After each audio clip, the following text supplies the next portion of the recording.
Hello and welcome back to the Awakening Philosophy podcast.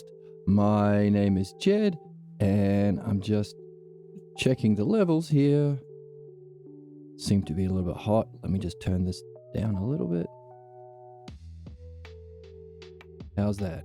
I think that's good. Maybe? 1, 2, 1, 2. Okay, I think we're fine. So, welcome to the podcast. My name is Jed, and we are reading Socrates and Jesus, A Dialogue in Heaven, and this book is a banger. Why is it a banger? Well, for one reason, it helped us to discover, by reading it properly, the meaning of life.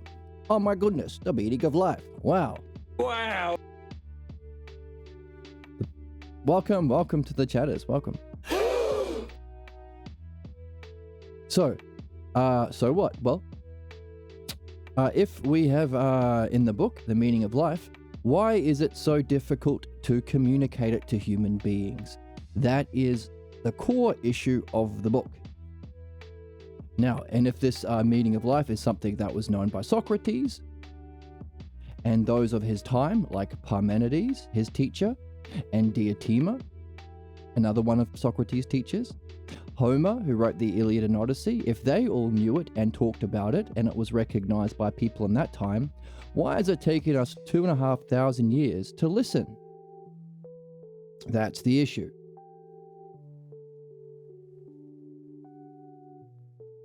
Now, so let's start by nailing down what exactly is this meaning of life.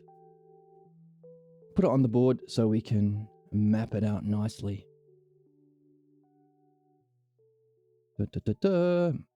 Find some space. How about here?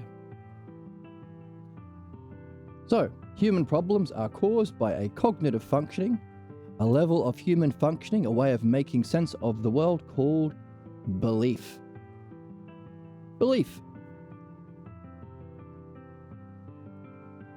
Now, we have been reading about the implications of belief that causes our social wars,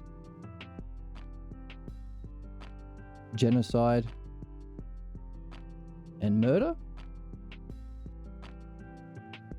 Genocide and mass murder.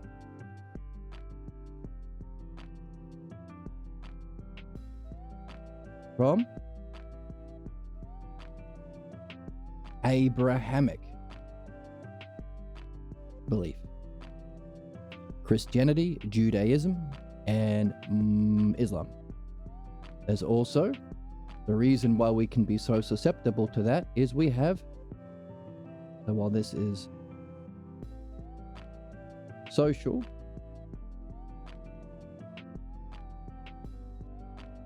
we have personal.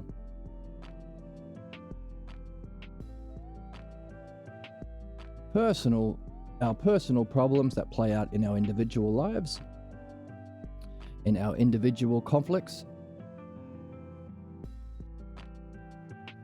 in our relationships, and in our blocks. What blocks us from our learning and development. That's called the pathologos. We develop a false belief about ourselves from childhood that limits us. Pathologos, and causes our pathologos belief. Our purpose, therefore, is to move from belief. So our purpose or meaning of life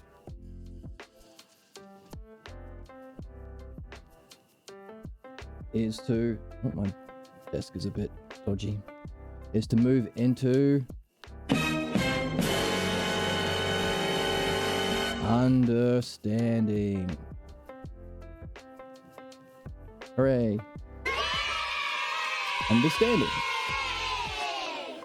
Understanding is allows us to do two things.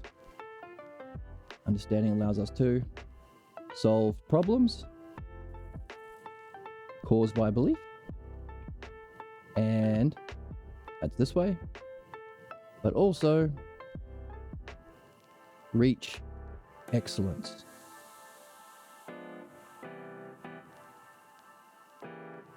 Okay, that's moving upwards.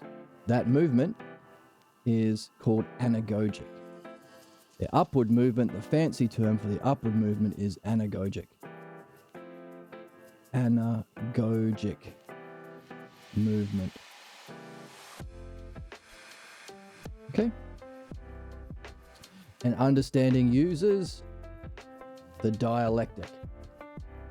So understanding is doing what? Understanding is,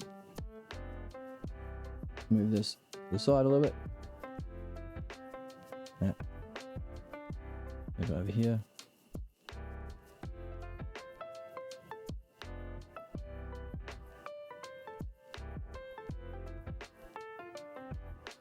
So this is, whoops.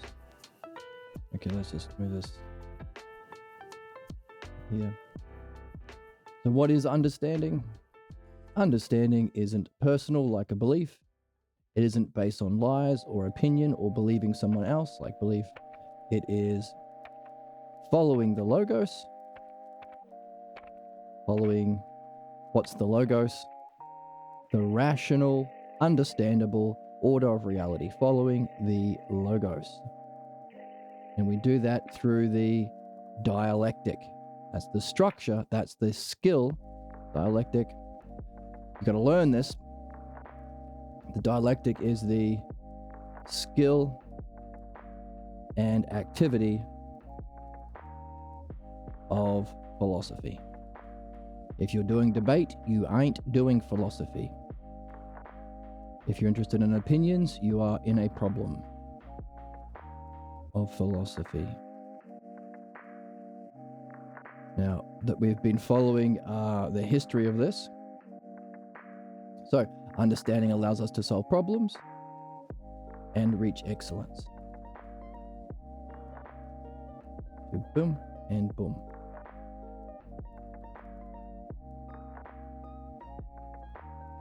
Okay. That excellence or that anagogic movement leads us to a direct experience of reality called, use a different color, called purple, called knowledge. Knowledge. Which is a direct apprehension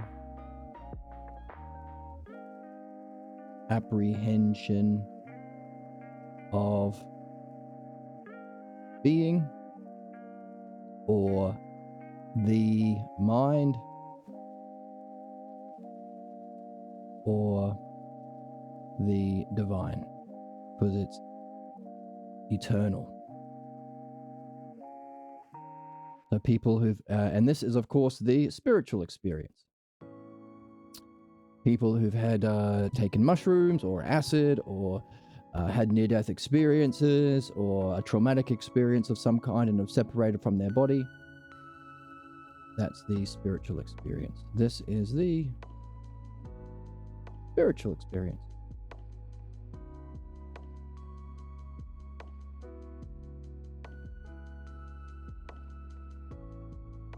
Which requires you to separate from the body. Requires a separation of your soul from the body. Now, one can only use substances to get the spiritual stuff? No. In fact, that's the puzzle. Because Socrates didn't write this down. So we're going to talk about why it's been so long since we've rediscovered this. One reason is Socrates didn't write anything down. His student Plato did. His student Plato talked about Socrates saying that the practice of philosophy is separating the soul from the body, or dying many times before they finally bury you, if you want to be fancy.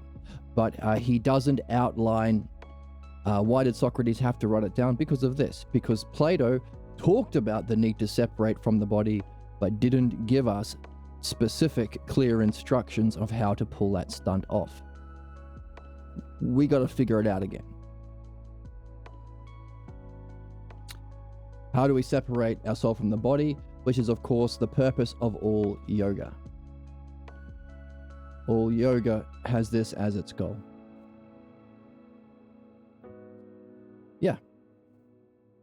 We killed Socrates before he had a chance to write this stuff down. But of course, while Plato talked about that, the ultimate spiritual experience is, of course, the ultimate spiritual experience is the one self. The ultimate spiritual experience and our goal. That's the meaning of life, to reach that. So what? Well, so if that's what we're here for, to develop this, the ability to follow the reasoning of reality, the logos, through the skill of the dialectic, which can be used in two ways to solve problems which are caused by belief. The dialectic can be applied to your beliefs that you carry, that you are holding on to, that you don't know you're even holding on to. Yes, the pathologos, the sick beliefs, but it also allows us to reach excellence, which includes developing a mastery of understanding, reaching knowledge, and going beyond knowledge to know the self, giving us a model of cognition, or of evolution. This is our goal. 1. This experience is a state of mind we can label as number 2. Number 3 is understanding. Number 4 is belief. And we have one more underneath, because there are people who separate from beliefs, who don't move upwards but move down. Yes, evolution. Our evolution isn't to grow wings. Now that we've evolved the ability to self-reflect, which is called ousia, which is the nature of ousia, self-reflection through time is understanding. Self-reflection out of time is the experience of eternity. You know everything all at once. But we are currently cavemen or savages because we are not doing that. We are instead being fiercely loyal to false beliefs. In society, they are the Abrahamic false beliefs. Religion, Christianity, Judaism, and Islam, which all have Abraham as their root. So there's a false analogy playing out. As Abraham was instructed to kill his son by God, so too do modern religious people have to kill others to fulfill the will of God. But below belief, we have a mass of difference. What you might recognize as the modern left wing. They have no model.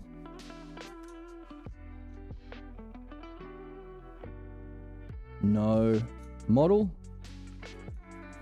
because that would be knowledge. Knowledge is the model. They have no understanding.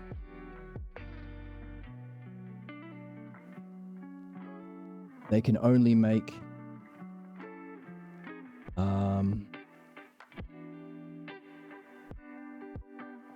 personal opinion statements.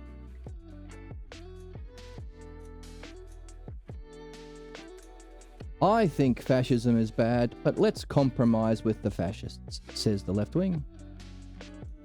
I mean, some religions are good, maybe. Could they be? Maybe we should allow some religions. We don't want to be rude. Personal opinion statements or everything is relative. It's all relative to personal opinion, so who's to say what's right and wrong? That's a massive difference. So those are the 5 stages of cognition that we are here to evolve through. All of this is just purely understandable. In fact, what we've been doing on this channel is understanding how to use the logos and dialectic to understand these 5 cognitive functions. We can do that right now. The dialectic is the structure of the logo, so let's use that. Hey, spam came in early today. So the structure of the dialectic is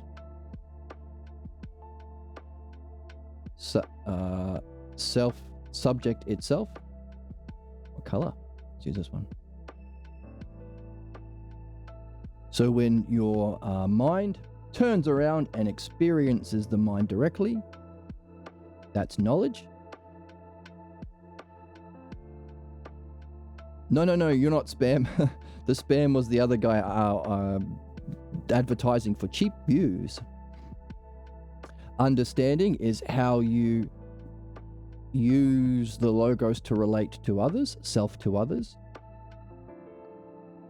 Belief is where you function in conflict. You are other from others. You are different from people doing understanding. You're different from even others in your own crazy religion. You're not the same as the other Mormons. You're not the same as the other Jews. There are all sorts of crazy Christians with their crazy beliefs. You're not the same as them. You know this. Even though you accept the fundamental limits, you're still different. You're other from others. And finally, a mass of difference. You are others from the logos. Other from self. Other from the subject. So this is the logos. This is its functioning. You can say this is the definition. Experiencing it directly. This is how it functions through understanding, demonstration. This is its division, dividing. Believers have a division within their soul. They're in conflict and they function by causing division in the world. Division. And this is a strict dualism. Now, the name for this in the dialectic is conclusion.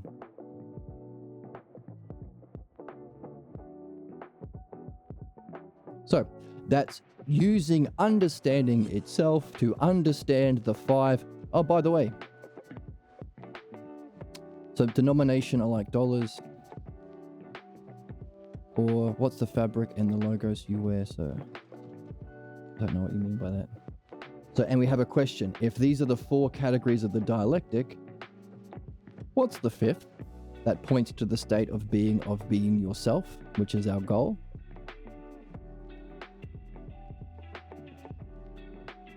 Yeah, you connect and you bridge through understanding. So by the way, this is all the Parmenides. We have the book called The Parmenides. What is our goal? As human beings, we all get beliefs. We get social beliefs, being a human being, growing up in a society, and we get personal beliefs, our unsuspected false beliefs about ourselves that causes our conflicts, our problems in our relationships, our blocks, causes conflict in the world, is the source of our injustice. That's belief. Our job is to develop understanding, which is the next level of cognition, to apprehend through the rational order of reality, which allows you the skill of the dialectic to solve problems and also to develop into further cognitive states. That's understanding. Now, if you want to have a world where it isn't ruled by these people at the bottom, the modern Democrats who don't do anything, everything is personal opinion, that paved the way for the fascist right wing to take over, which are defined by people bound by their false beliefs. If you want a better world and you're sick of this horse shit, then your job is to do the work. Move from belief to understanding. It's not good enough to say the MAGA is bad, or fascism is bad, or capitalism is bad. That doesn't do anything. You also need to do your job here to develop understanding. Why? Because people, if you're saying, oh, well, fascism is bad, they'll say that's just a massive difference. That's just your personal opinion. Or that's just your personal beliefs. You need understanding to say, hang on a second, it's not a personal belief. This is true. It's truth. It's true and understandable. That's understanding. For everyone, forever. Whether it's MAGA or a new fascist movement in 10 years, or a different fascist movement in 1,000 years on a different planet.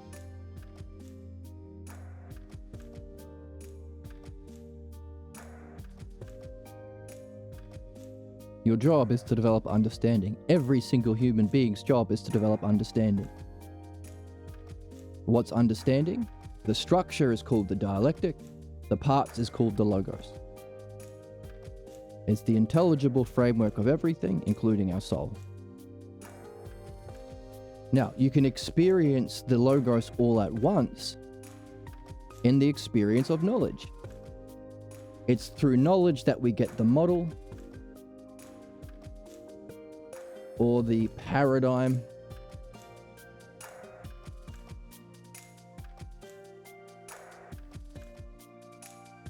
for justice and beauty. So if you want to live in a good world, you need to develop understanding and use it to experience the model or paradigm, and insist every politician and spiritual leader have both.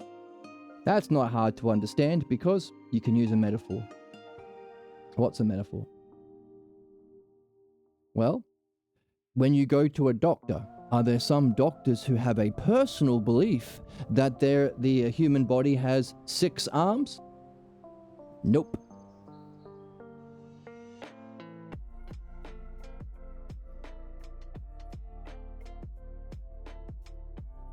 If you had a doctor, it's always my personal belief from Jesus that there are 4 arms and 8 legs on every human being.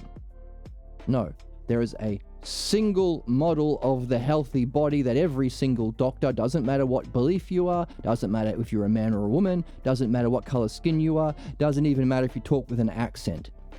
Understanding is not prejudice. Understanding is for everyone. Everyone can be a doctor if they want to.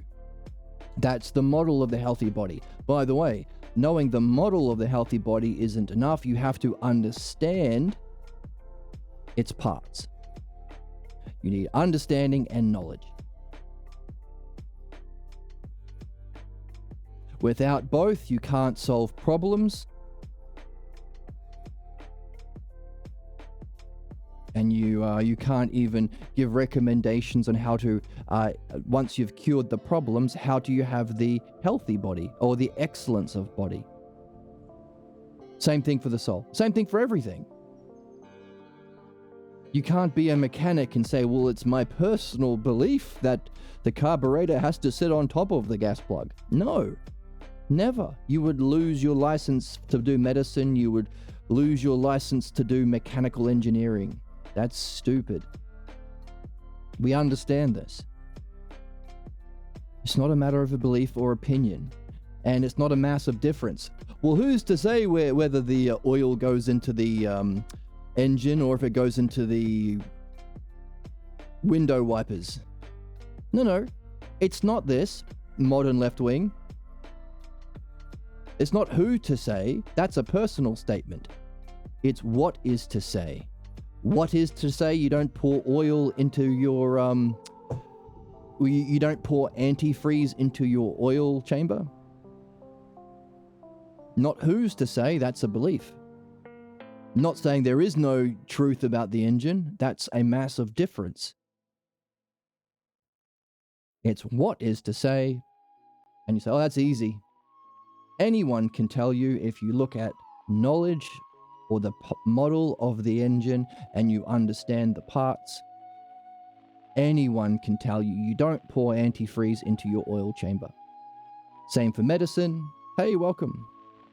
Same for flying a plane, same for any single profession we have on this planet. We demand no belief. I believe that you should kick puppies. No, you can't be a vet. I believe I should torture my patients. No, you can't be a doctor. You always have to have understanding and knowledge and use the two together to always care for your subject. That is wisdom.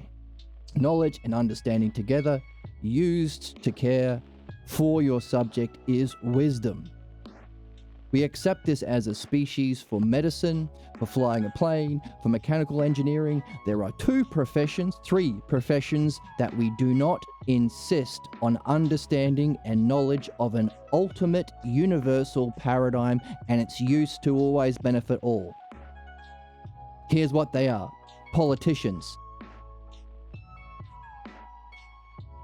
clergy, and parents. That's our issue. We are mature and rational when it comes to all other things except for kings, clergy, and parents. In other words, how do we treat people? We can build computers with understanding and a model of how a computer works. We can build nuclear weapons with understanding and knowledge. We do not apply it to kings, clergy, and parents. That's why we are immature and irrational, and that's why we have the problems that we have in our species. So what? So that's clear. That's simple. Didn't take us long to understand. So what's the issue? The issue is, why is it difficult to communicate this to other human beings? Now, we have some answers. Why is it difficult to communicate this? Or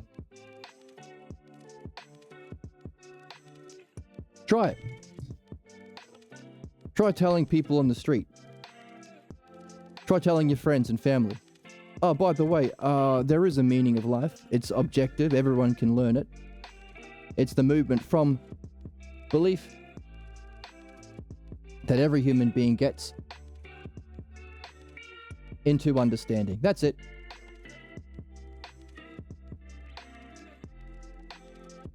That's it. That's the meaning of life. That's why we're here. See how far you get. That's the meaning of life. But why no listen? That's our question of the book. Why no listen?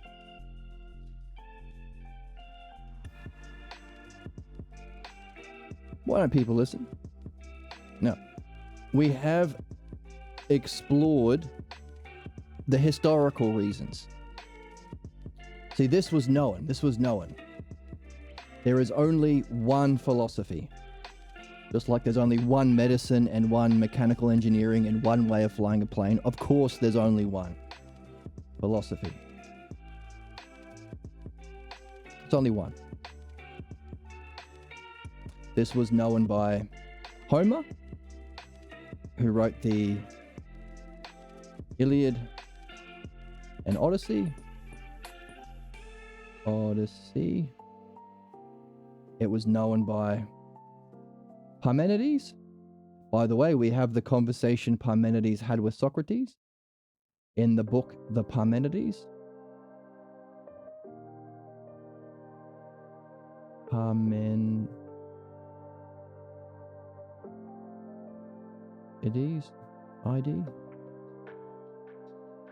Parmenides. We have that book. Yeah, it was known by Diotima. We have the conversation that she had with Socrates in the symposium. By the way, you won't be able to see any of this unless you read the Balboa translation. That's the issue.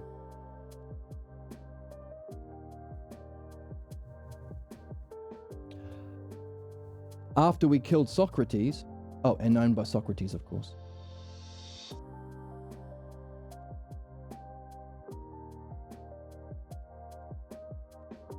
After Socrates, who we killed,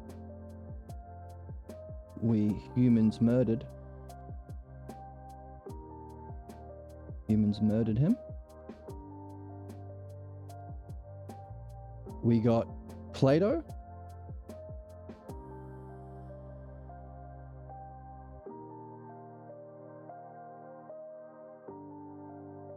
And then after Plato, we got Aristotle, who denied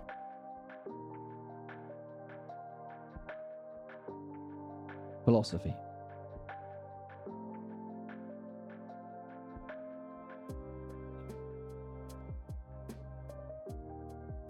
Aristotle had a different color. Aristotle denied philosophy,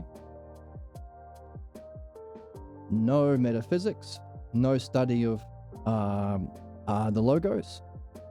So no logos,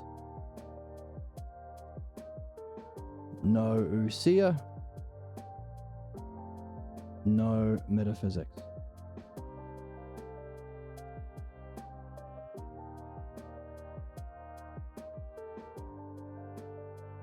So one reason why it's difficult to listen is from Aristotle, we get modern philosophy. Modern philosophy, that's our educational system.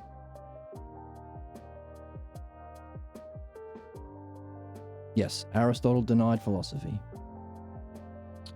Modern philosophy, or what we call materialism. That's why it's difficult. Materialism, and so while philosophy means philos sophia, the love of wisdom, and wisdom is specifically, let's get rid of the dialectic understanding of these. Make it a bit cleaner. Wisdom is specifically 3 and 2 together to be used to benefit.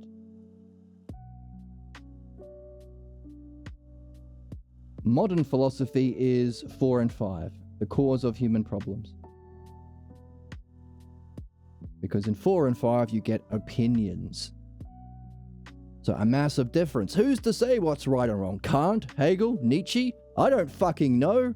But pay me thousands of dollars and I'll give you a degree so you can bullshit your way around life. Debates. You can have debates. The opposite of dialectic is using language in a shitty way to defend your stupid opinions. That's debate. That's debate. Dialectic is the use of understanding that benefits everyone. It's not fighting, it's not conflict. It's not belief, and it's not a massive difference. So that's modernism and a love of opinions. So, when you say, oh, by the way, there's only one, modern philosophy is this, what we learn at school. A bunch of opinions, Aristotle's opinions, Nietzsche's opinions, so-and-so, whatever, in order to manipulate people in the physical world, or materialism. I've never seen a philosophy podcast or a philosophy lecture. I've seen one.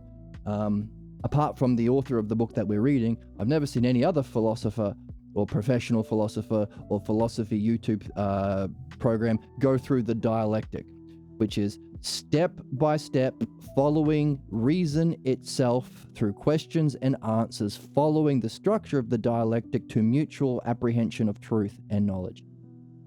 Never seen that. Seen a lot of debates though. You know what debates don't do? Solve problems. For all of the philosophers we've been pumping out of universities, we still have fascism, we still have Nazism, we still have capitalism, we still have wealth inequality. We're still destroying our planet. Not solving any fucking problems. That's modern philosophy. That comes from Aristotle. So you can say, well, hang on a second. We can take these 5 cognitive levels of development, a massive difference, the modern Democrats, belief-based cognition, fascists, and every human being has their own. We all have our personal beliefs about self and reality that block us from moving into understanding, and then into knowledge, and then to knowing the self. That's the issue. Humans don't want to fucking hear this, even though it's true and will save the world and help everyone. Human beings get vicious when you tell them this.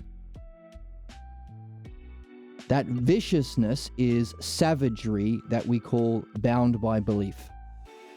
My mother was a saint, I'll beat you up. My God can kill your God. Jesus loves me and I'll kill anyone who says otherwise. Turn this down a little bit. That's the human condition.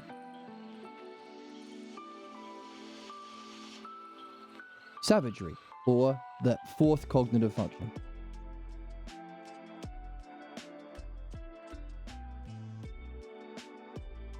Now, so we can draw a line under understanding, because above the line of understanding, we have access to ousia, which is self-reflection, and logos. You cannot develop unless you reflect on yourself. That's ousia. You can't develop unless you reflect on yourself in a rational way that allows you to discover your unsuspected false beliefs, and reflect on yourself in a rational way that allows you to climb through the structure of reason to reach knowledge and to know the self. You need both ousia and logos. There is none in belief. Belief is defined by a rejection of ousia and logos, and there's none in a massive difference. That's why we're stuck. Okay, so that's one reason. One reason why no listen. One reason is we have Aristotle. So we can apply these five cognitive functions to levels of reality.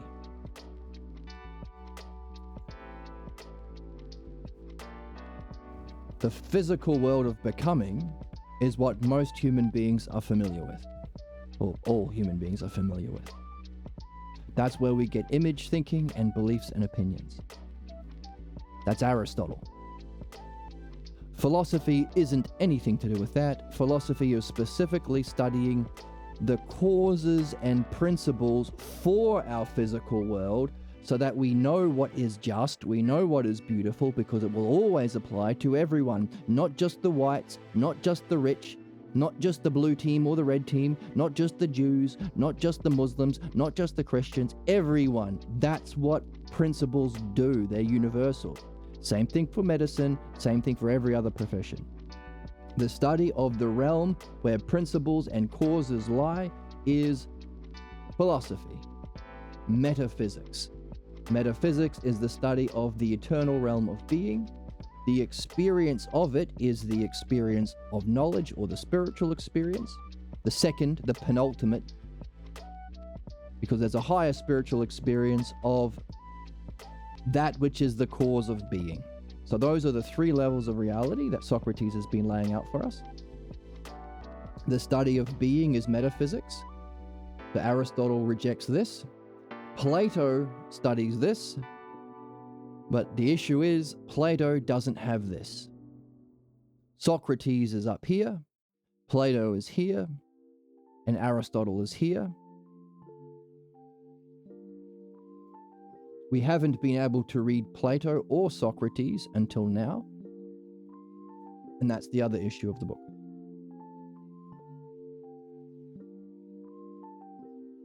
So one problem is we learn from Aristotle, which rejects the self and being, or metaphysics. Another issue is, why no listen? Because beliefs block understanding. So it took us 2,500 years before there were some people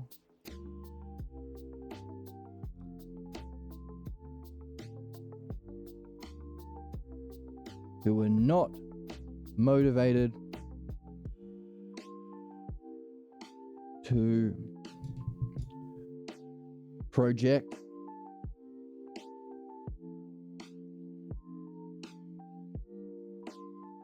interpret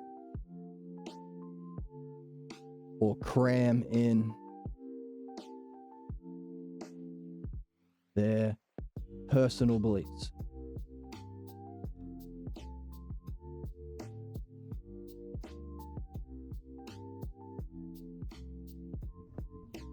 So we can read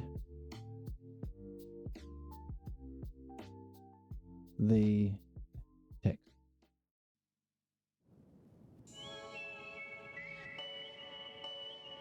Texts of Plato and Homer. That's the issue. Took us 2,500 years before we had some human beings on this planet who weren't motivated by a desire to shove in their own stupid ass beliefs. Every human being is motivated to shove in their stupid ass beliefs. It's what it means to be human before development. That's why, hey, go tell people this is the meaning of life. They'll say, no, I don't think so. Who cares what you think? You're ignorant. No, I don't like philosophy. What? Who gives a shit what you like? It's just the truth. Nah, I think Jesus, or I think there is no meaning. I think life's what you make of it. No, I'm not asking you what you think. I'm telling you this is the truth. That's the issue. Human beings are motivated to project their own personal beliefs. Hey, welcome, Sus. Preventing them to see what's there. Okay? Because it took 2,500 years before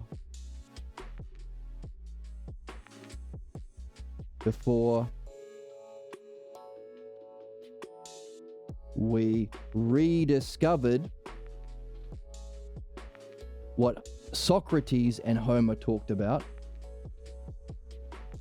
but Plato didn't have discovered. That is philosophical midwifery, which is the application of the dialectic or understanding to uncover those personal beliefs that you don't know that you even have, that you project into everything you see, that causes your problems and prevents the translators from translating Homer and Plato properly. Philosophical midwifery. And you can't completely discover and remove your false beliefs that cause your injustice and your ignorance unless you're also doing dream analysis. There's a reason why we have our dreams. Ever met someone who told you that? And didn't say, dreams are just whatever you make of them, or it's just your mind firing neurons? Dream analysis. Analysis.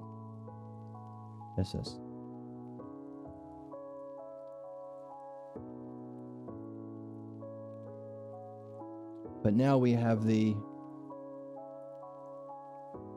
Balboa translations, the philosophical midwifery book.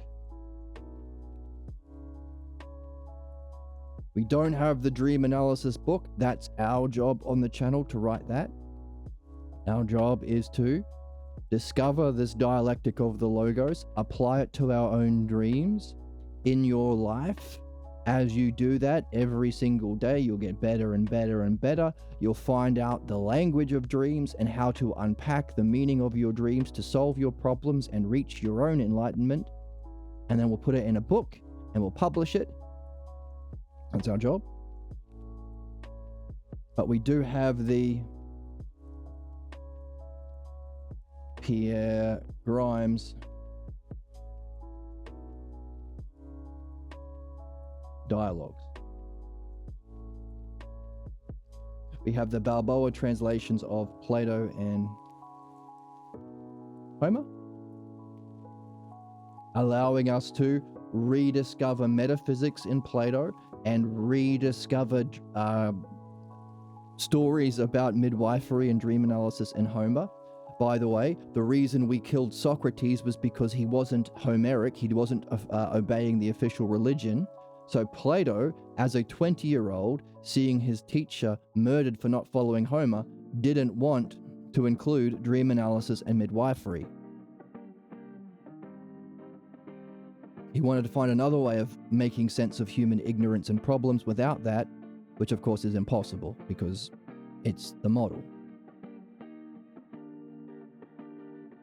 Forget about dreams in 15 minutes. Yes, you got to practice remembering your dreams. You'll get better at it. It's a practice.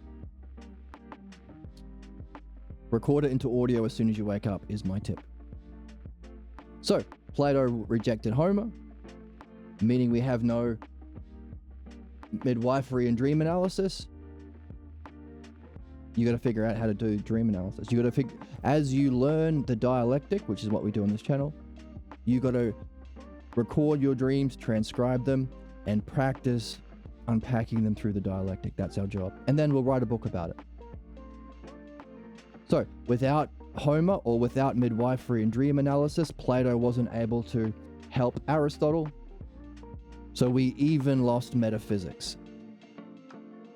So we lost, with the death of Socrates, we lost midwifery and dream analysis. And therefore Plato couldn't help Aristotle. And so we even lost metaphysics. But thankfully now we have rediscovered it. We have the book on midwifery. We are discovering dream analysis on this channel. And we have the Balboa translations of Plato and Homer. So that's one reason why it's difficult. The first one is, most people think they know what philosophy is. It's not. It's the rejection of philosophy. Just like most Christians think they're following Jesus' teachings, they're not. They're following Paul's teaching. Paul denied everything Jesus said and did. Modern Christians are Pauline Jews, as we are learning from the book. Modern philosophers are not philosophers, they are the opposite, debate bros and lovers of opinions. That's the issue. But we have what we need after 2,500 years to right the ship. Solve our personal problems, reach our personal enlightenment, and turn around and model that as a way of being for a whole species. Otherwise, individually we'll have problems after this lifetime and in this lifetime, and as a species we go extinct. It's just that simple. It's just rational, clear to all those who want to see it. So, why don't people want to see it? Is the issue that we're looking at here. So that's the historical reason.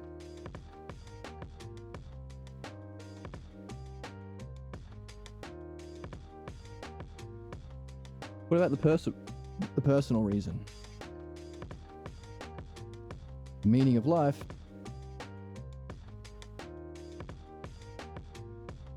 is to go from belief-based thinking to understanding,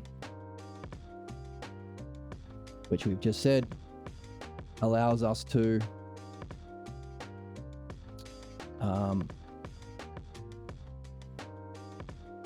which is the mastery of the dialectic and following the rational order of reality that communicates to you every night in your dreams, or following the logos, which allows you to A, solve human problems, and B, fulfill your quest, your philosophical journey.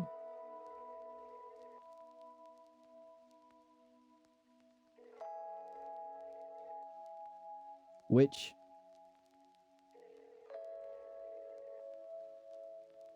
allows you to be your authentic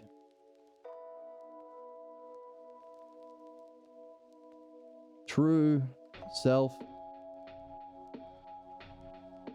guided by understanding and knowledge or wisdom. Philosophy is the love of wisdom.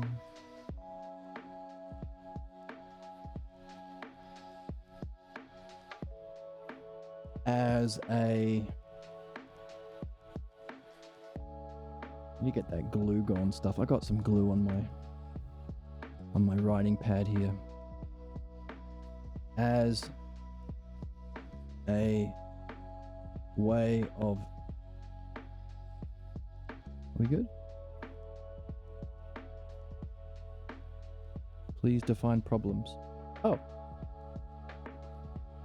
Yes. Problems are that which blocks this. That's it. This movement from belief to understanding, mastering the dialectic, following the logos, which allows you to solve problems, fulfill your journey that we're describing. A block to that. It manifests as inner self-talk that puts yourself down. But we'll get into that. We'll get into how it manifests because that answers our question. If our problems block the movement from belief into understanding, which is the meaning of life for everyone, then our question, why is it hard to listen to this, will be an explanation of our problems. So good question. So, the movement of belief to understanding, which happens through the mastery of the dialectic or following the logos, which you can use to solve problems and fulfill your journey, which leads to you being your authentic true self, guided by understanding and knowledge or wisdom as a way of being, which you need to use in your functioning from that way of being, from your authentic self, to benefit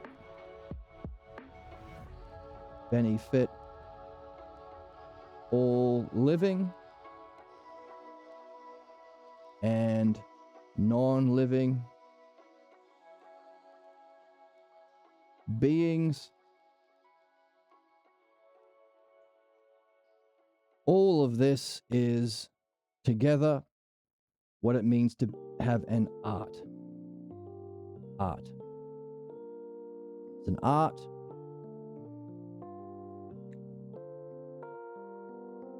Yes, heart. Head and heart. Heart is to use it to care. Head is to have what you need to do that care. I really love animals, but I don't know veterinary medicine, so I can't save your sick horse. Well, that's no good. I know veterinary medicine, but I hate horses, so I'm not going to cure your horse. You need both heart and head. That's the art. That's the art. And our last time we said, hey, by the way, this way of being at the end of our philosophical journey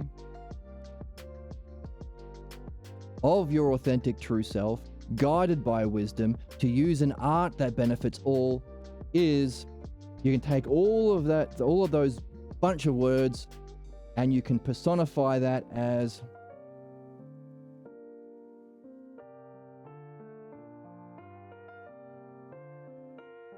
Zeus. That's Zeus. Zeus.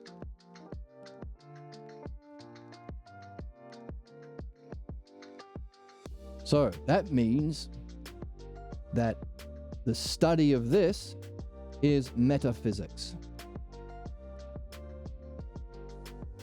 or philosophy. The personification of metaphysics, personification of metaphysics is theology.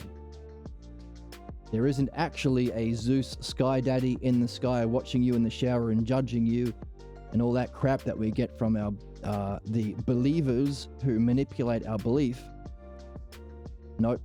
Theology is the personification of metaphysics, allowing us to use our metaphysics, this description of the meaning of life, which is true for everyone, and give it one word: Zeus. Yep, no belief. This is all understandable through the use of the intelligible systems of thought and reality, and it's all verifiable. That's knowledge. You actually experience yourself as you separate yourself from the body through the application of this every day, and listening to your dreams and removing your false beliefs as you go. So you got 3.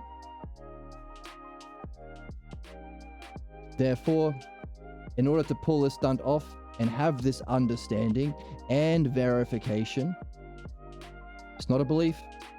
You need 3 things. You need, number 1,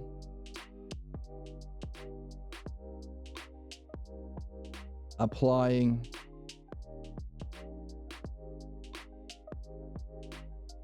the dialectic to those texts we mentioned, to the dialogues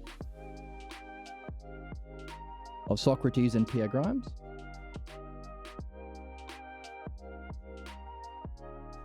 People who have gone through this journey and mastered it themselves, just like you learn how to fix an engine from someone who's gone through it and mastered mechanical engineering itself. You learn it from why limit on to dialogue only by plane. Yeah, you learn how to fly a plane from someone who's learned how to fly the plane. So apply that's philosophy, applying the dialectic dialogues. So that's philosophy, true philosophy.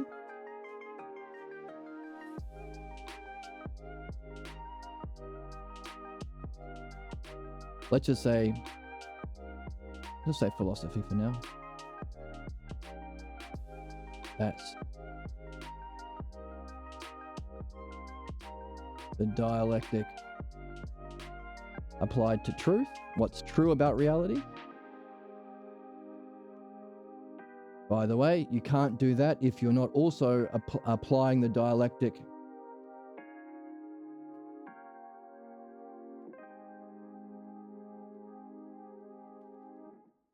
to uncover, to surface your false beliefs that function as problems specifically because they block you from that movement. That's what it means. The dialectic applied to what's false. That's called philosophical midwifery. You can't do one without the other. By the way, you can't do either of those 2 things unless you are applying the dialectic to both.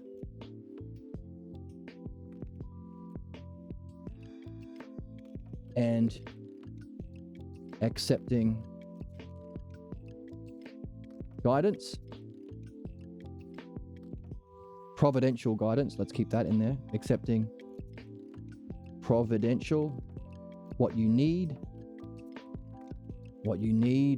that's perfectly given to you, appropriate to your situation, not polite, not what you want. Providence isn't what you want. You don't go to a doctor and say, I want you to prescribe me drinking 10 beers every day. Doctor will say, no, that's not actually caring. I'm not here to give you what you want. I'm giving you what you need. Providential guidance. So dream analysis isn't making sense of your dreams according to your own beliefs. It's applying the dialectic. Missing a letter here. The dialectic to both. That's called dream analysis.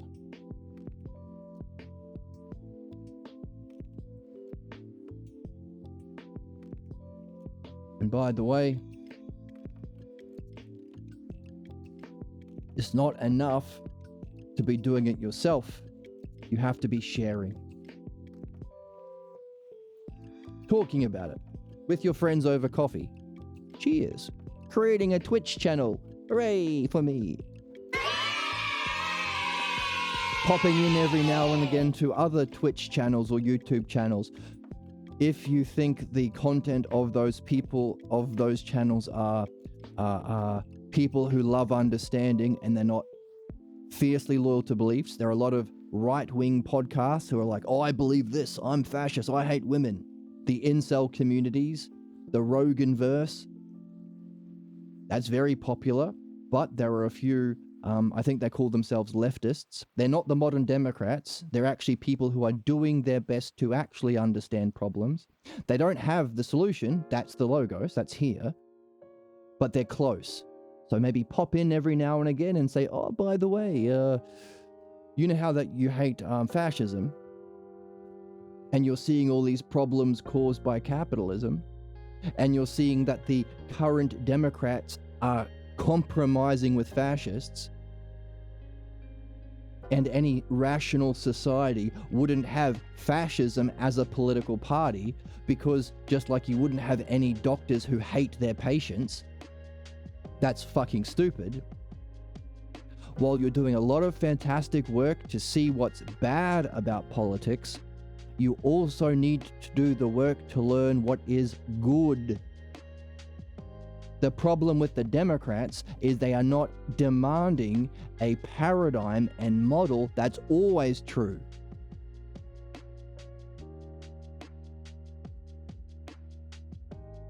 Yes, it's the paradigm for morality and ethics and justice. That's wisdom. Otherwise, you can get someone like Donald Trump in who goes, well, I want to kill a bunch of people and I want to steal everyone's wealth. And the Democrats go, oh, I guess so. You would never have a pilot who can function as a pilot doing that, or a doctor or a mechanic, because there is a paradigm that's always true, always true, always true. That's wisdom. When applied to the soul, and to lawmaking. All politicians and spiritual leaders, we must demand the paradigm, that's the Logos. So, we got to share it as best we can and pick your battles. Because what we're going to look at today is, why is it so difficult to tell people about this? If it's true, verifiable in your own experience, understandable in your own understanding, and it solves problems and makes everyone better, why are people dicks? Why do people act like dicks when you tell them? Why is it more attractive for people to go, no, I don't think so? It's easy to be a contradiction, what's it called? A contrarian, and just say no to everything. You don't need any knowledge to just say no. You have the smartest person in the room, and you can pretend you're equal to them by saying, I disagree. You have no position to disagree, you idiot. That's the right-wing vax, the anti-vax, anti-Fauci people. Oh, really? Well, you're not smarter than me, Fauci, because I say no to vaccines. How about that? Well, you're not a scientist, you're not a doctor. Yes, but I can say no. So we're going to explore what are the things that makes makes human beings so fucking stupid that they respond negatively to what helps them. That's an issue, because the fourth part in this game is using the dialectic to share the dialectic.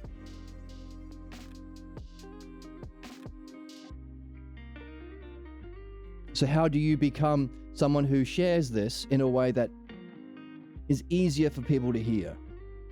It's very easy to say no, especially if everyone thinks they know what philosophy is, because they think their college courses were philosophy, when it was the exact opposite. It was materialism. It was Aristotelianism. It was debate and not dialectic.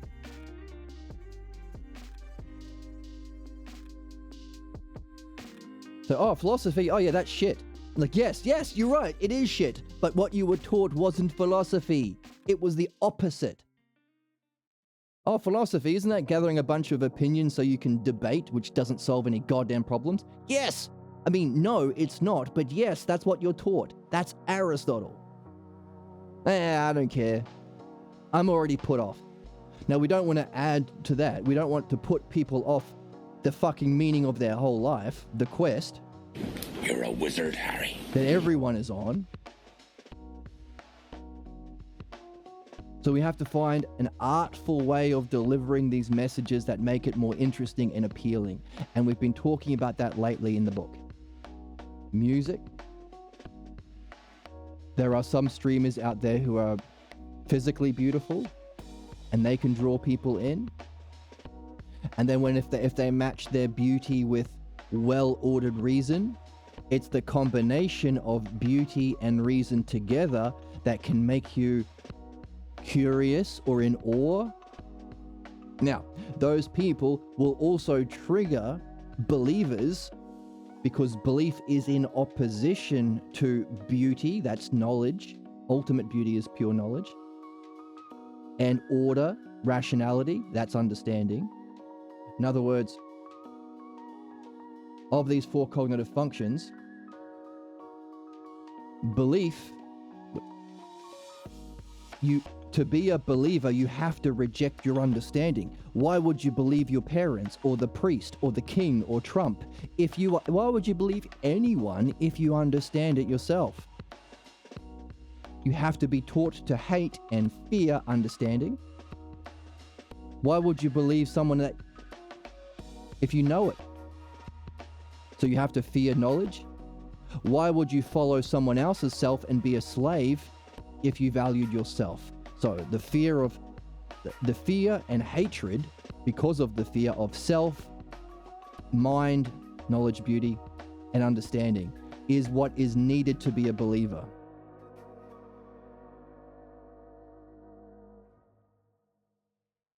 Right, we have to overcome our fear, absolutely. Don't fear the shepherd if you're a sheep, I think is what you're getting at. Yes, evil. Evil is one of those things. Our problems are not caused by false belief. It's evil. Oh, it's evil.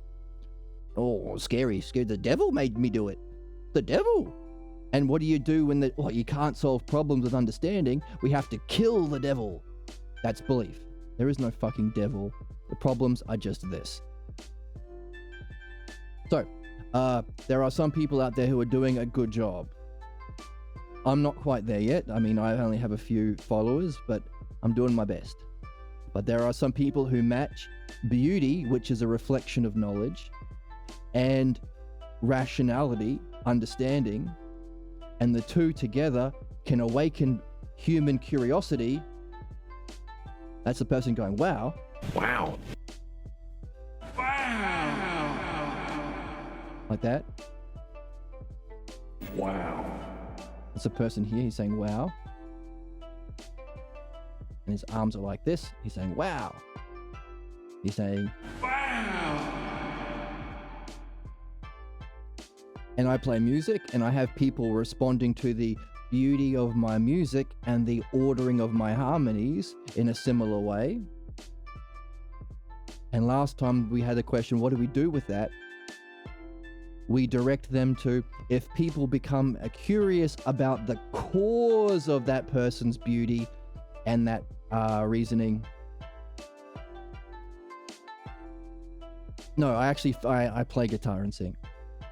Then they can be directed to the dialectic.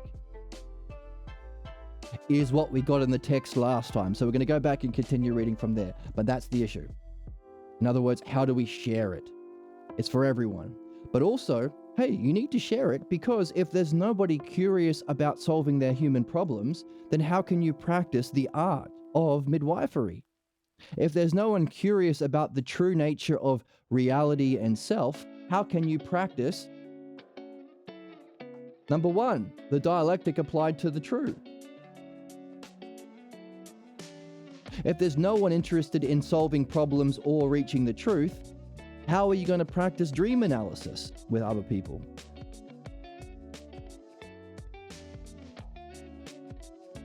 So if this is what we're here for, We need to do our best to share the dialectic. And by the way, the fancy word for that is mythology. Create stories, create songs, create a Marvel Cinematic Universe where Spider-Man learns the dialectic or something. Mythology. So, give me 1 sec. Turn my fan on. I'm getting a bit hot in here. All right, so sharing it. So let's go through this.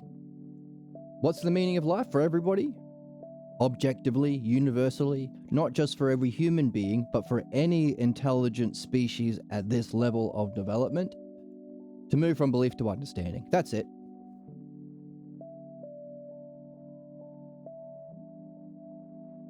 That's it. Everyone, even aliens.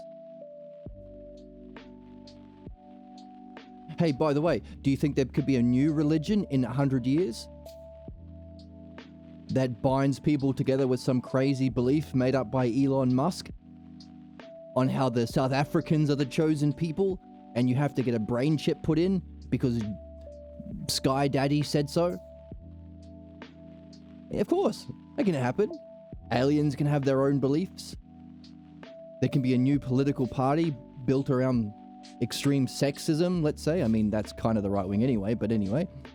And anyway, it's no musky stuff. Yes. So this is what we're learning here is universal. Understanding doesn't just apply to your lifetime, it will apply to any incarnation you find yourself in, at any time, in any universe, making it the only rational thing we are here to learn. Life can't be about learning how to manipulate humans so you can make more profits, so the numbers on the computer can go up so you can buy more yachts, because you're gonna die. As much as the billionaires are trying to make themselves immortal, it's not gonna work. You're gonna die, physically. In fact, philosophy is experiencing death. That's separating from your body. That's the exercise. Therefore, it has to be a learning you can take with you when you go. Absolutely. Now, if this is universal and true, because it's not an opinion, it's not a belief, it's not a mass of opinions, and it's not a belief,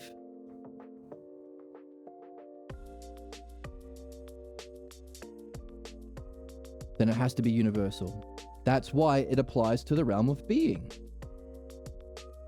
2 and 2 will always equal 4. Ricky Gervais said this nicely on. Of course he's not into philosophy, but he made this point to Stephen Colbert, who's a Christian. He goes, look, if you burned all of the Bibles in the world, and there was a new culture that came to be after all the Christians died out, they wouldn't recreate the Bible the way it is. And Stephen said, no, of course they wouldn't. But the thing with a science book is they can recreate a science book. That's the difference between truth and belief.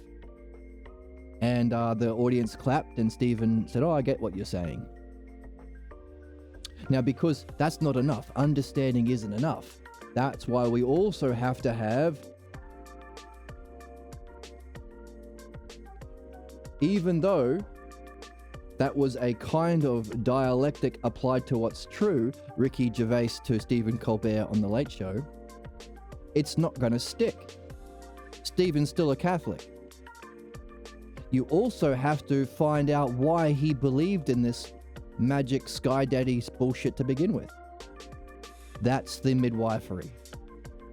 And by the way, he's not going to completely remove his false beliefs about himself that blocks him from doing this unless he's also doing dream analysis.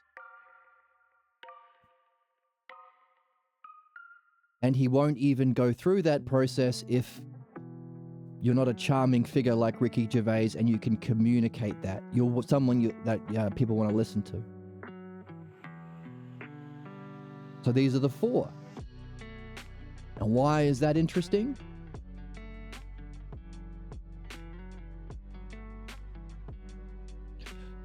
Let's go through it.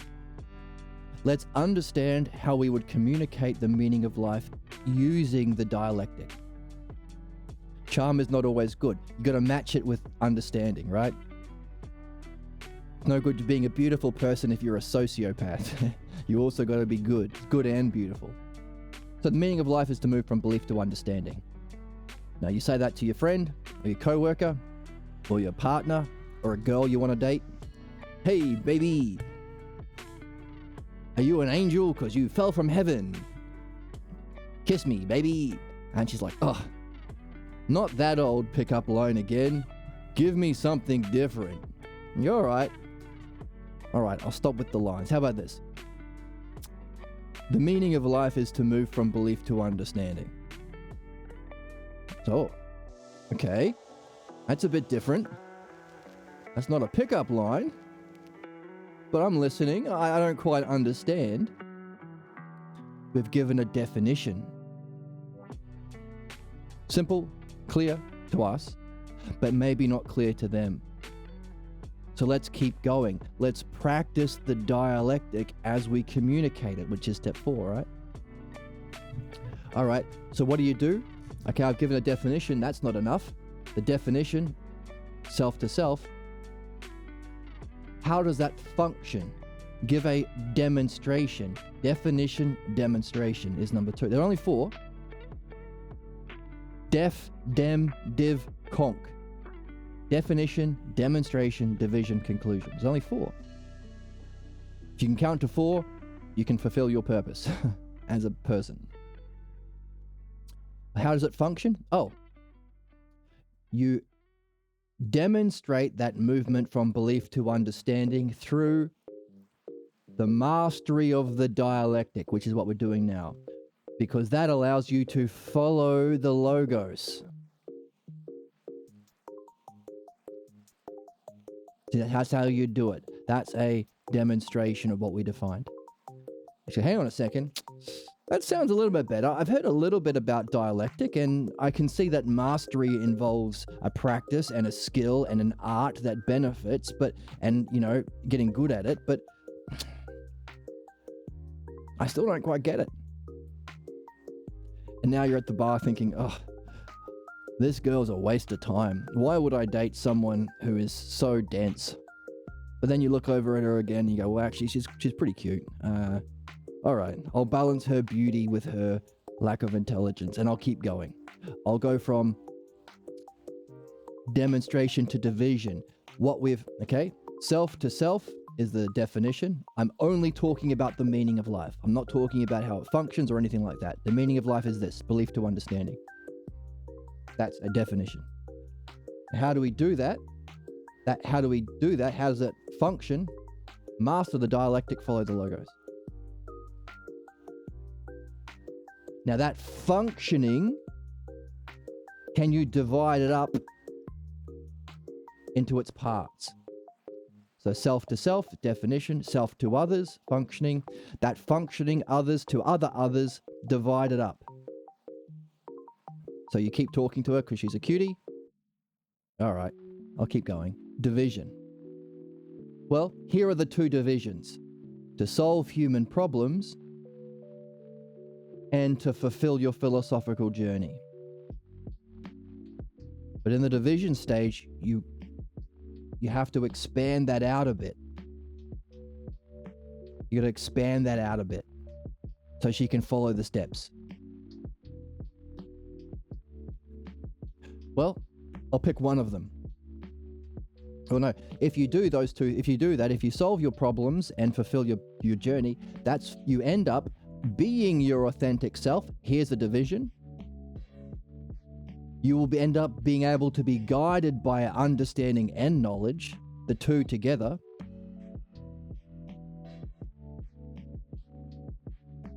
Right, storytelling. Yes, we're telling a story. We're making a myth. There's another division, true self, guided by wisdom. It's a way of being. It's not a sometimes thing. It's not something you put on to impress a chick at a club. It's an always thing. And maybe always even beyond this lifetime. So there's another division. And you can use that in your functioning to benefit. You're not being clever so you can manipulate the stock market and get slaves like the capitalist, or get the billions of dollars like the capitalists, billionaires, the oligarchs, so you can murder the Palestinians like the Zionistic Jews, so you can round up people and beat them in cages like the ICE members. No, that's not what you're using your way of being for. You're using it to benefit.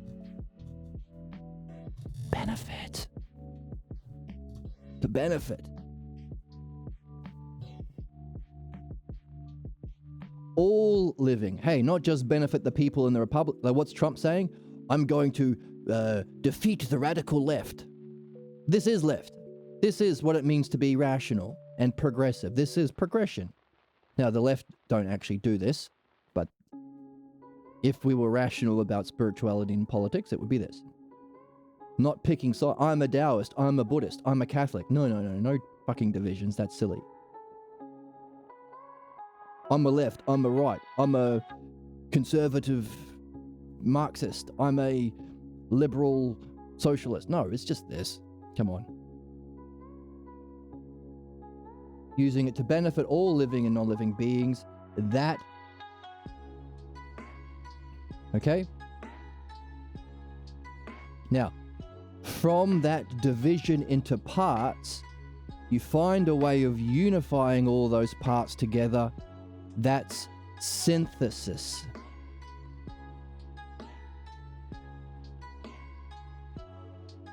Art.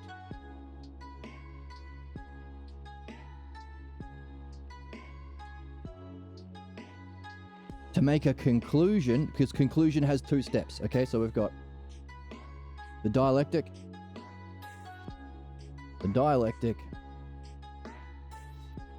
self to self, definition, self to others, functioning or demonstration, others to other others, division. But now we have to synthesize into one other that you can then apply back to the start. That's analysis. The two together is conclusion. The two steps in the last part, two parts. That's conclusion. So, unify those divisions, art. Analysis, or to final conclusion, you take it back together and say, so now what we started with a simple definition, the meaning of life is to move from belief to understanding. We've now improved our definition. We can say, hey, what's the meaning of life? To develop the art of understanding by moving from belief to understanding. So, in having this lovely chat with this hottie at the bar, you have benefited yourself. Your original definition from belief to understanding now has plus art to develop the art of understanding by moving from belief. See how you've benefited yourself? And she is so enraptured by your beneficial aura that she is going to date you.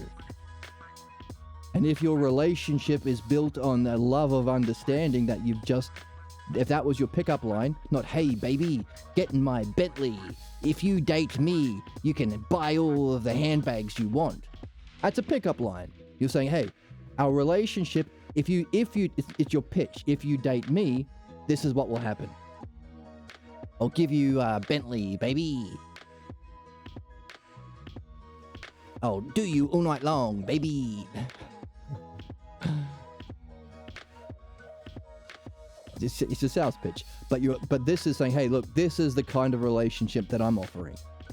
One built on understanding, fulfilling your purpose or the meaning of life, together in a fun, rational way,